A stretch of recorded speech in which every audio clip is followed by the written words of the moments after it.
Streetnews.it, sono in compagnia di un altro dei concorrenti che si chiama Gianfranco Vitaricca. Ecco, 2 minuti fa Gianfranco mi chiedeva una pedana per salire, non si capisce, cioè, si voleva mettere un Un attimo po' più alto, sì, perché, No, no, dai. perché sono alto 1 metro e una banana. Allora, ieri mi hanno rubato la banana, ma solo 1 metro. Ma Come no. potete capire dalla sua simpatia, il nostro amico è qua in veste di Un po' di cabaret. cabarettista. Sì. Ma nella vita? Io sono impiegato all'ASL di Avellino. Ah, sono bene. impiegato, sì.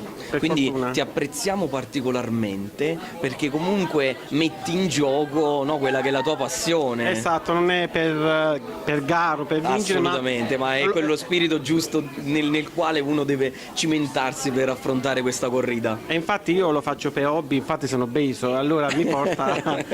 Io la prima volta che vengo qui ho messo sul navigatore l'indirizzo, un certo momento un navigatore mi ha detto scina e domanda, perché non manco un navigatore sapeva il posto dove stava.